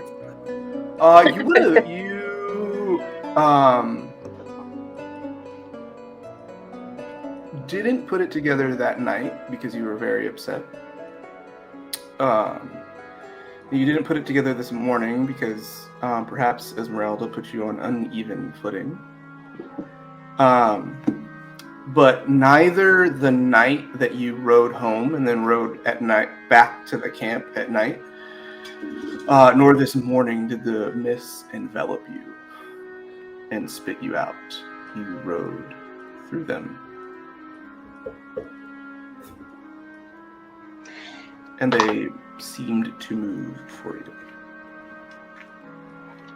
Absolutely fascinating.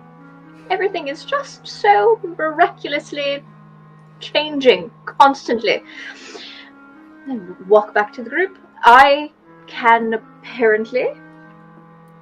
To be clear, by the way, I gave you a chance to notice that night, and your character, Patience, didn't catch so many nat ones. Oh, that's totally There's fair. been so many nat ones. What is going on with the dice this game? The dice want us to die, guys. Yes. I can apparently make my way through with the mists. Because my father... Congratulations, cousin! Fuck me. Kindly don't. No. By the way, just like one family member to the other. First If you ask of all, for I appreciate. I have sweat God, I will. First, I appreciate the offer, how forward you were earlier, by offering me your arm. And I want to say I'm flattered. I appreciate that. But I mean, faster or talk less. I'm just saying, like I can objectively say that you're pretty, but you're just not my type. If you could put in a good word with Mavic, like cousin to cousin or something, Cousin. Mavic, you fully hear this. The best word I'll put in the best word I possibly could manage. If you wouldn't mind grabbing me a bottle of wine. To celebrate. What is that? You're already wine in the morning? It's not even noon. You're already picking up the customs of your people. I love it. 100 heads off. I don't understand what he is talking about or why. He either... neither do I. I want to know less of what I think he thinks. My brain, it hurts. Okay. At least we won't need him for a guide. Yes. I'm very happy about that. Okay, do What is we it? pack up? Are we leaving the tent here to try to come back here? Definitely Or bring are it we with packing us. everything? I don't Look it trust up. these. No, Adrej will Yeah. go through our stuff and be weird about it. No. We literally He already would- had our stuff stolen here. You Yeah. for sure will be weird about it. He would certainly Okay. go through your things. Nobody offers to help you at all. Just Perfect. kind of watch you pack up. Not even like a rude way, just like it didn't even occur to them to think to ask if you needed help. Yeah, Adrej though did ask and figure out which horse was Mavik's, and has been brushing that for 30 minutes while you guys back up. Just kind of cleaning the mane. I would tell you to be rude to him, but I'm worried that he's been more into it. Yeah, this is how some hobgoblins are, so I understand. Anyway. I don't will- even think if you're like claimed to already have a paramour. I think, honestly, he'd probably be into that too. I don't see a way forward for you that isn't just painful. Hey, listen. I have an idea. It probably won't work, but I will tell him honestly. Well, mostly honestly. Maybe it goes up to her horse and Adrej and says, "Hey, Oh, hey, man. Yeah, I'm getting ready for. Maybe if you come back through this way, I can maybe like redo the shoes. I've never done it before, but how hard can it be? I very much appreciate. This is not true. Anyway, I have to tell you. I understand. I understand. I have made a pact with my god, and unfortunately, this means that I cannot. How do you say it? She's celibate for faith. Oh, you celibate? Oh, I can pay. I have gold. No. I don't know what celibate is. Basically, I cannot have another. I'll buy bit by bit. No. Only relationship I have is with my god. Only relationship I have is with my god. Not like that either. You don't be we weird. can start without the relationship, you know. Many things No. invented. All right. Alright, listen. If you keep talking to me in this way, I will rip your tongue out of your mouth. And then I will heal you. So And then I will do it All again. right. Well, okay. All right. I get it. I will be patient. And he gives a wink towards patience. Cousins. Where's I will that be here. butterfly Adrej here? will be here. Slippy, not an Adrej arrow. will be here. Between the eyes. Right there. You know, listen, guys. You know, while we are gone, it is very likely he will die of alcohol consumption. So, you know. As you guys ride off and you share that line, Adrej says, "Not likely, not yet, maybe not ever. Adrej be here," and he just waves you guys off. As you head up around the lake and up the mountain foothills. It is cold. So let's roll. You have 2 bags of holding. Let's roll. Do we want to? Yeah. I'll roll a d20. Roll 2, or 2 you guys. You guys can pick 2 people to roll d20, and a 15 or above on 1. And you brought cold gear. That will not have. You won't have to do any Constitution checks. And if you roll a 10 or higher on one of them, then you can roll those flat. And if neither of the dice are above a 10, then you have to roll Constitution checks at disadvantage. Who's rolling hot? Not Bastion. Not me, no. Yeah, I am off the table completely. Hard recommend not Bastion. I don't think any of us are rolling hot. I mean, I can do it. Yeah, I think you're rolling the hottest.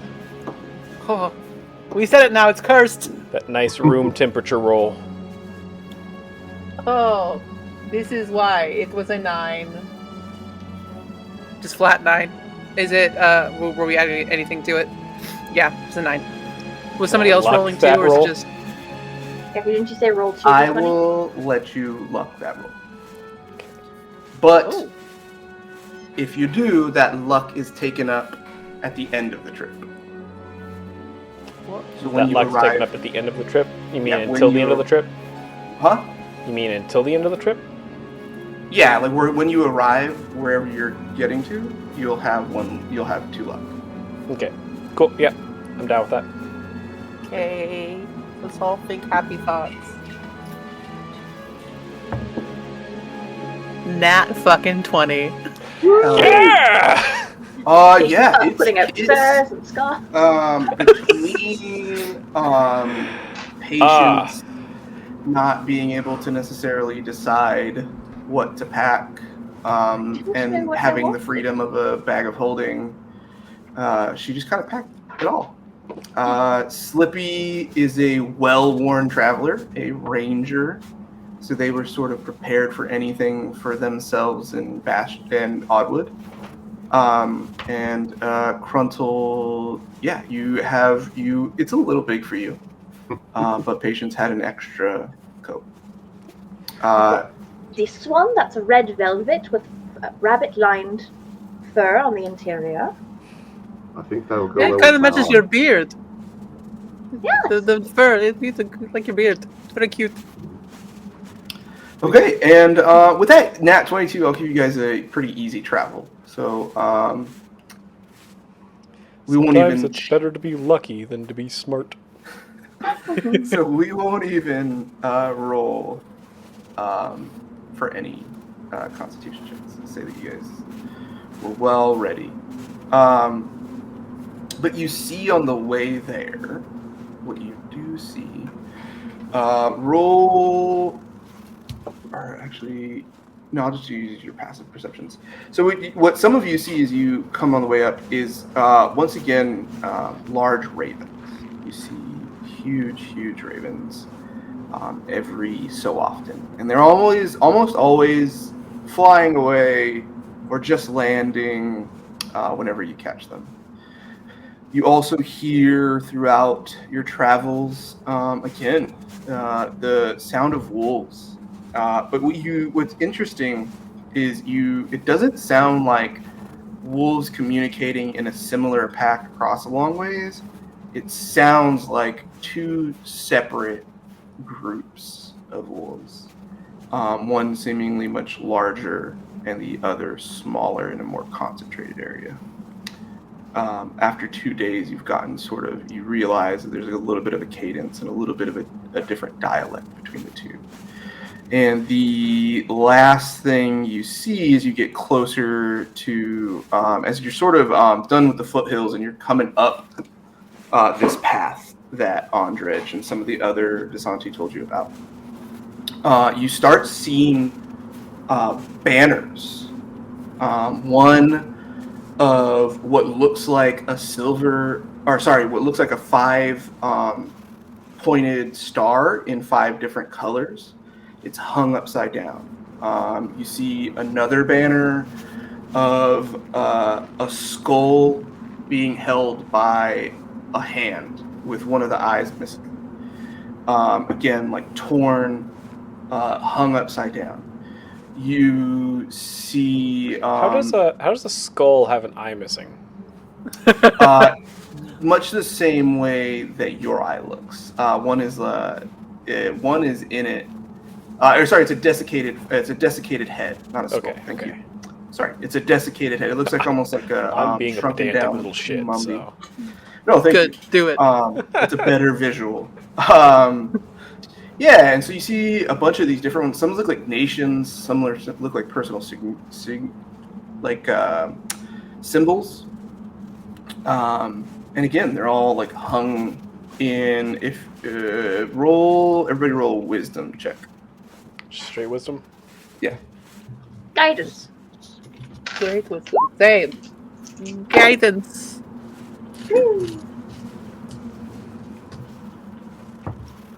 Ugh, 20, I'm dumb as hell. 22. 12. 9. Yeah. 9. Yeah. Patience and Oddwood. These are warnings. These are the more righteous version of a head on a stake. Mavic and Kruntel, this looks like guideposts. Clearly, you're going in the right direction. Patience and Oddwood, you also, although you don't share that, realize you're going in the right direction. And at that moment, Slippy says, "Wherever we're headed, it definitely seems like many have come and not many have returned." And you come up to, you come up around like the ridge, the crest of a ridge, and you're on a much, you're getting close to the summit. It's getting a little hard to keep the same pace. And as you come around to see the other side, and I don't know if anybody's has gone on too many of these kind of like serious hikes or even climbs, but there is like a weird thing that happens where you truly cannot see so much of the horizon until like you cross these, right? And what you see on this other side is the mist begins to enclose, right? The sky is grayed out. And as you continue to turn, you realize that it's coming behind you as well. That once again, it opened up for Patience, seemingly. And as you guys come around, you see this whole valley-ish. It looks like this mountain range has a big valley underneath, and what you see cut into the mountain, direct to the mountain just uprange, cut into the peak, almost like a caldera. Looks like a huge set of doors. From this site, you can see these are doors, and they look close to like normal doors. So Oddwood, for sure, you recognize that these doors have to be upwards of like 200 feet high. And that's what you see in the far end, and in your close end of the perspective, you see two huge dragons on either end of what looks like a man-made bridge.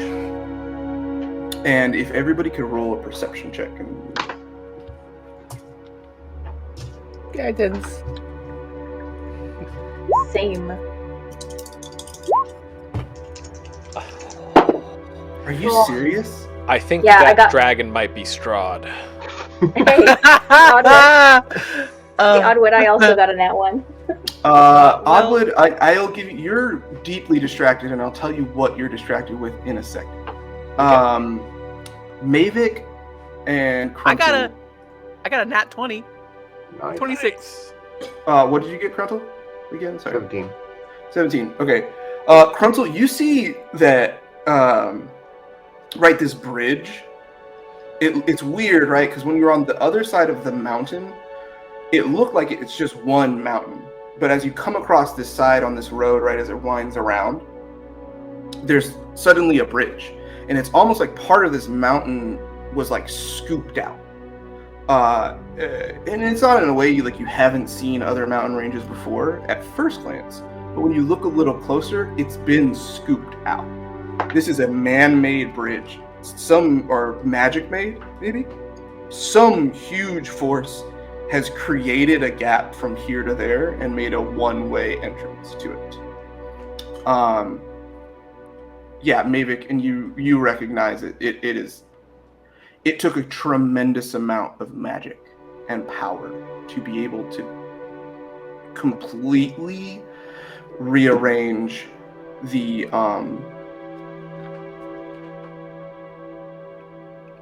you completely rearrange the face of this mountain. No, this is impressive. Yeah. Oddwood, you're distracted because you thought or have been puzzling over what Madame Eva said. Like something is sticking, and you can't tell exactly what it was because she spoke in such a word soup that it feels like you're just grasping at random things in this jumble in your brain, right? But you know, like something's close. There's with your researcher background, it feels like you're right there on the edge of a breakthrough, and that's why you don't really give a shit about this road, right? There's not danger around, and you're just really locked in on what it is. And so if you could roll for me a history check with advantage. Okay.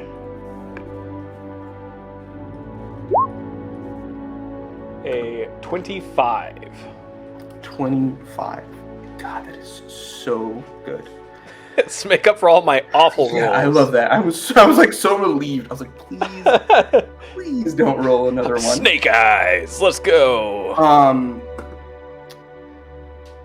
So you're thinking, and you're trying to like figure out what it is, right? Because again, your background is, as far as you remember, your life is either as a carny or as a researcher, and none of that jives with the sort of mysticism and mystery and really sort of like trickery that Madame Eva spoke with, right? Everything was like abstract and tangential as opposed to concrete and specific, and so you're trying to figure out what it is that's like diving into you or digging into you, sorry, and it hits you as you see the sky gray. You realize that it's the light white of the sun is what is stuck in your brain, and the connection that you make to that is being told by Dr. Mordenheim that a place where she's done a significant amount of research on the monsters of Barovia is a place where the stone is so bright that it reflects on the water like the white light of the sun, which is confusing to you in many respects because you've never seen the sun. And with that thought, you come up to large doors. Come up to huge, huge motherfucking doors. And what do we do? Is there an obvious entrance for people-sized people? Roll a perception, I guess?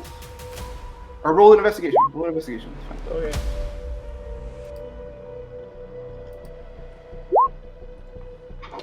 Oh, I got a nat 20 on the perception roll, and... That's fine. We'll use that as your investigation. Okay. You could just open these doors, too. You think the easiest solution is probably the most obvious one, and it seems obvious, like you don't get any spooky vibes. There just doesn't seem to be any manual traps. I'll put it that way. There doesn't seem to be any manual traps. There doesn't seem to be like a big keyhole. Again, something this big, it's almost impossible to not have gaps. So you don't even see like a bar on the other side. It looks like it would take like a truly tremendous amount of force to be able to push open. So we have to get a truly tremendous amount of force, or we have to find a gap to sneak on through? With your investigation, there's not a gap anywhere. Yeah, it's not a gap. So you just need to be able to like open this fucking thing. Tremendous force. Start stretching. We're gonna need a whole lot of pushing here. What if we just knock? Try that. It just seems like it might be easier than trying to push these things open. These are pretty big.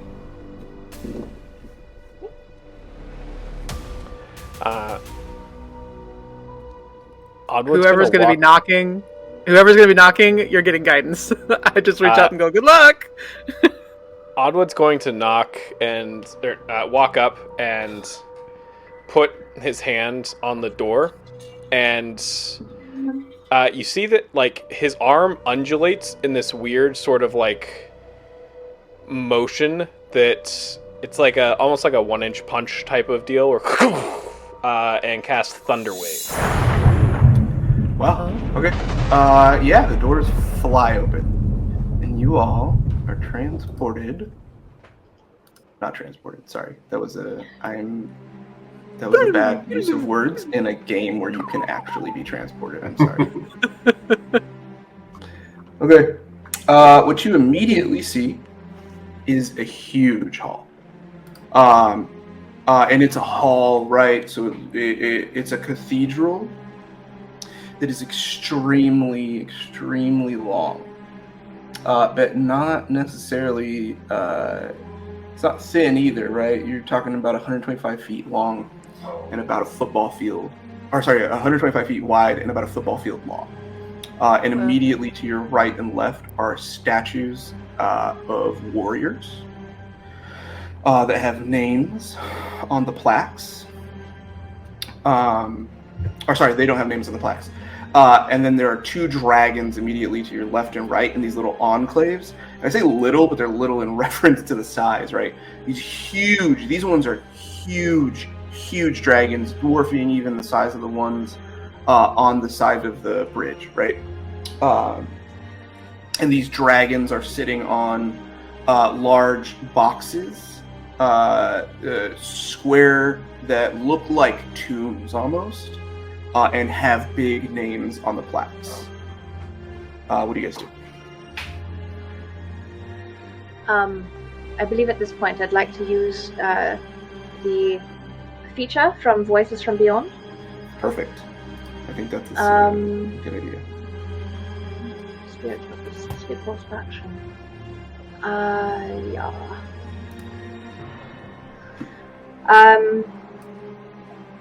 Opening, I want to know what could happen if we were to open a tomb, I suppose, because I need to be specific about the question.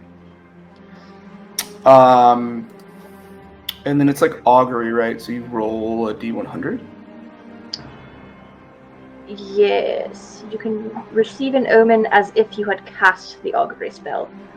Omen manifests from whispers from your spirits, perceptible only to you. You feel low?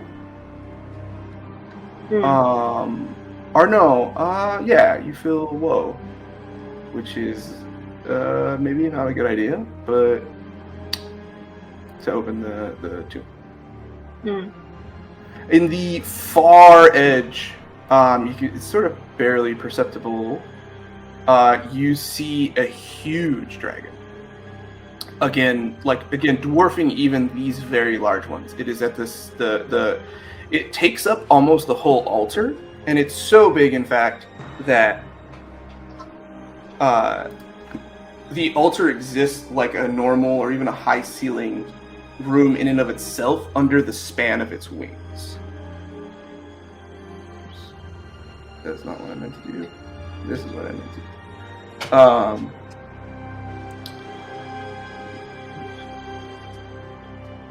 Why are we not moving? The right click to move.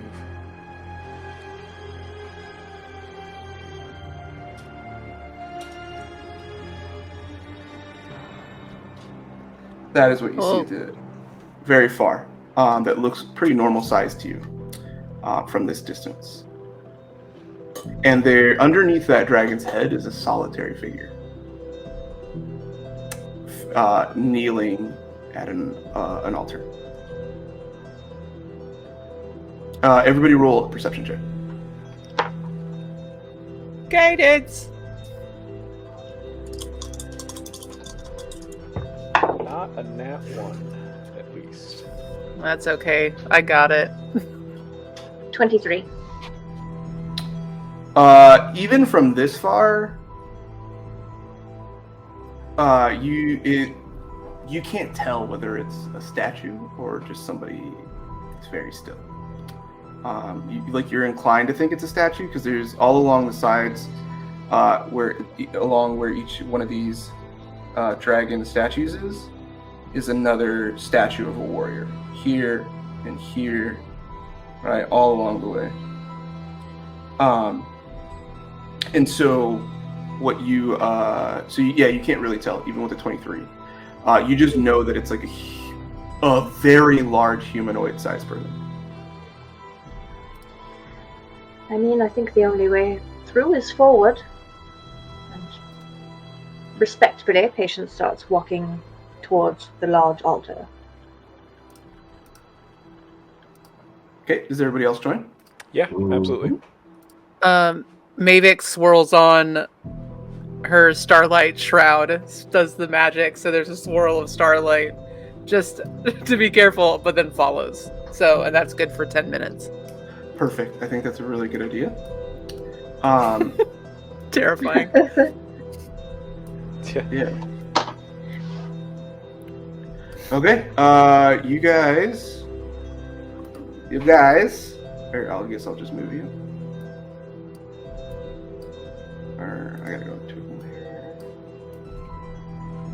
How far ahead do you want to go, and is there a specific order you want to be? I would probably say from about here, you can see very clearly. Let's see how far you are. This is 60 feet. Yeah. You there? Sounds good? Okay. Mm-hmm. As you walk up, you see greater detail, which you couldn't see from behind, right? Is that this dragon is on a pedestal. It's not on a box or what seems to be like some sort of grave, right? This is also very clearly the most realistic looking statue, but it is a statue. You feel strongly about that. But all along the edge of the pedestal are little dragonette statues that, and when I say little, it's in reference to it, right? And you see that a bunch of them are broken. And from here, that is definitely a humanoid, right there underneath the dragon's head, and it is in complete still. It is completely still, kneeling, and it looks like it has its hands around a greatsword, and its head is just kind of like this, resting against it, and it's on its knees.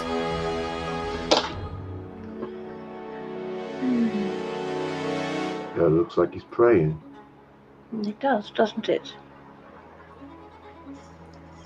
Should we give him a tap on the shoulder?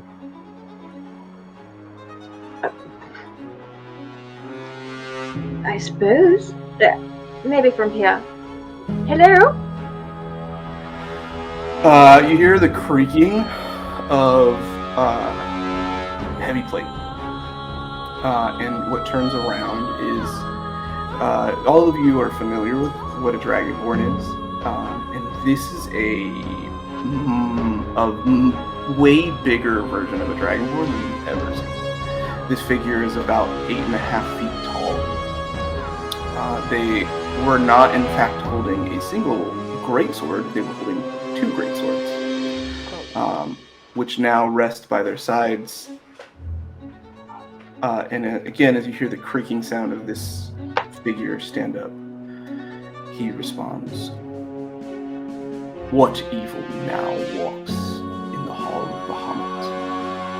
And I'm going to need you guys to roll initiative. And that's where we're going to leave off. Hope you guys enjoyed it. Hope you have fun. They're not going to have fun next week. So please tune in and watch that. I'm going to have a great time. I love Dragonborns. They're my favorite. What would you think? Thanks for joining us. Please stick with us as we get through this. It's getting good. A lot of stuff being revealed, a lot of secrets and connections and all that good stuff, and fate and destiny and will and lies and truth. Click all the links. Discord. Discord, Instagram. We'll probably get a thread soon. There'll be a thread by the time this is up. X. Uh, We're on X. Yeah, we're Lame. on. Oof. That has a different meaning. I think. Yeah, dadass. I wish we were Dadass on on X. The trend. Da- Hashtag dadass on X.com. Just one X though. Don't forget incognito mode. Don't. Yeah. Anyways, thank you guys for joining us. We really appreciate it. We can't wait to see you again next week. Goodbye. Goodbye. Bye-bye.